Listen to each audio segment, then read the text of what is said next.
Michael Moore. Michael Moore says Joe Biden is working against his own reelection. This is just more devastating news from a supporter. That's who Michael Moore is. He's a supporter. But he's coming on corporate media with these scathing critiques. Just listen. What is the crime? Because according to my knowledge of history, the enemies of Israel who have been persecuted, the Israelis, the Jewish people of this world have been persecuted for 5,000 years. But for the last 2,000 years, most of the persecution has come from white, European-centric Christians. That's been your enemy. No Palestinian helped to build Auschwitz. No Palestinian stood on the docks of New York City when boatloads of Jewish refugees trying to escape the Holocaust came here to be protected by this country and were turned away at the docks in New York and sent back to Germany to die. No Palestinian did that. No Palestinian ran the Spanish Inquisition. Your enemy is not the Palestinian people. It is white, Christian, European people who have been slaughtering Jews for the last 2,000 years. And let's just call it for what it is. But why are they in an open-air prison? Why are 2 million of them in an open-air prison?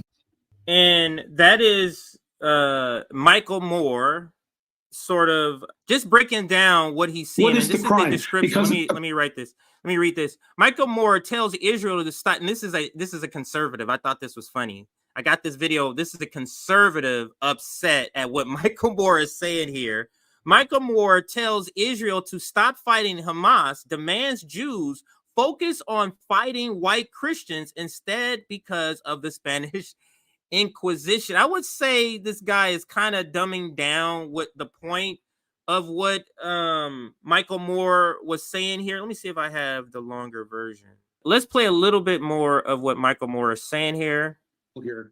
Those of us who were involved in or helping organize and promote this on Tuesday, the Listen to Michigan campaign, we were hoping to get maybe 10 to 15,000 votes. That was it. A few people, the optimists, thought maybe 30,000. The fact that it was over 100,000 means it was it wasn't just the 9,000 people in Dearborn or the other Arab cities in Michigan where, we have an Arab American mayor and an Arab American city council, Hamtramck, Michigan. No, this was, of course, yes, it was Muslims and it was Arab Americans, but it was also vast numbers of young people who just said, that's it, I'm out. I'm not going to vote for Trump, but I'm out of this. If this guy is going to continue the war, if he's going to continue to embrace Netanyahu, I will not participate in this. And so you had young people, you had progressives, you had all kinds of Democrats.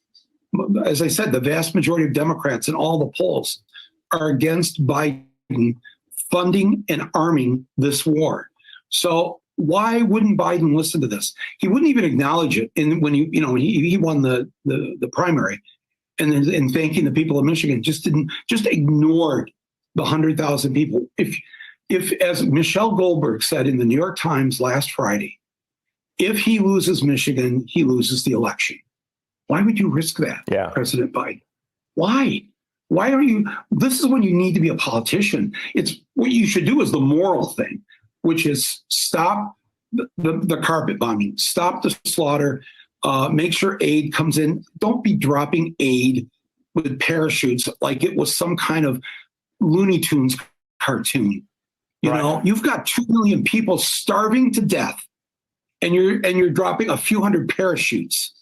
Is that a joke? Is that like the ice cream announcing we're going to have a ceasefire by Monday? This is not funny. This is not a joke. And the young people of Michigan, the people of color in Michigan, Michigan, we have 13, 14 black cities, majority black cities: Detroit, Flint, Saginaw, Benton Harbor, Pontiac. These are African-American cities. They don't support this. But they supported Biden. I support Biden. We voted for Biden. We want to vote for him again. But a lot of people, and this is what I was saying about our friends in the Detroit area who are Palestinian. who have family members who have died in these last almost 5 months, family members that have been killed by in Dearborn, in Detroit, their tax dollars. They helped to fund the slaughter of their grandparents, their cousins, their nieces, their nephews. And I'm just asking anybody who's watching this right now, who's not Arab, not Muslim, if you discovered that the United States, your country, funded and carried out through the production of these arms that are given to Israel, carried out the slaughter of your grandparents, tell me what you would do. Yeah. That's a question that everybody who's non-Palestinian should be answering, who's not already on the right side. If you're on the right side, you're likely to have already sort of answered that question in your own head, to say, if I was in this position, this is how I would want an ally to behave, and then you behave accordingly. Now let's go quickly to this Debbie Dingell video. Debbie Dingell she sounds pitiful. She sounds like this is not looking well. This is only a 2-minute clip. Let's listen. In Michigan this week, the uncommitted vote, as I just said, got about 13%. 2 delegates are going to the convention this summer. How big of a warning sign do you see this as for President Biden? So I'm going to answer this very differently, which is Michigan is a purple state, and I've been saying that for a long time. We are a state that frequently votes uncommitted. President Obama got a significant uncommitted vote in 2012, but it's. You hear multiple times them always say, they always reflect on another time when uncommitted, and they go, President Obama got 10 point something percent, and this time it's 13 point something. Percentages throw you off. Give me the raw number. That 10% they're talking about that Obama got translated into 20,000 people. The 13% plus percent they're talking about now translates into over 100,000. You see how you want the raw number and not the percentage? It throws you off. It is one issue that needs to be paid attention to. I got a lot of people that are hurting in my district and in the district that I used to represent.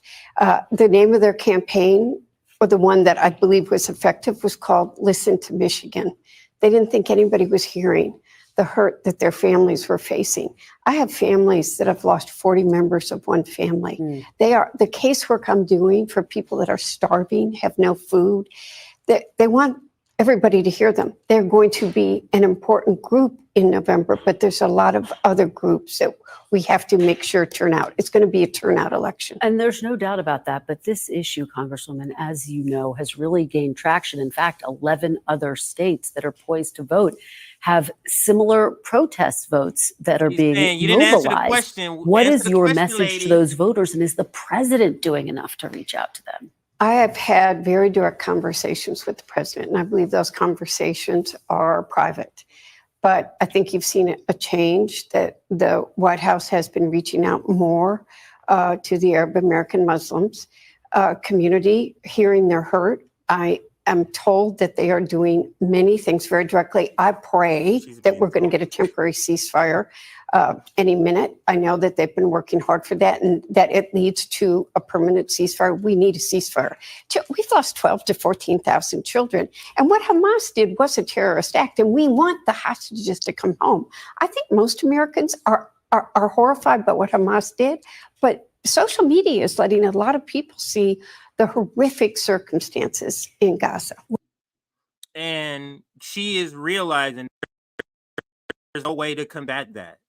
That what the visual that people are seeing, this vote blue no matter who, that's not going to suffice. That's not going to suffice to combat what people are seeing.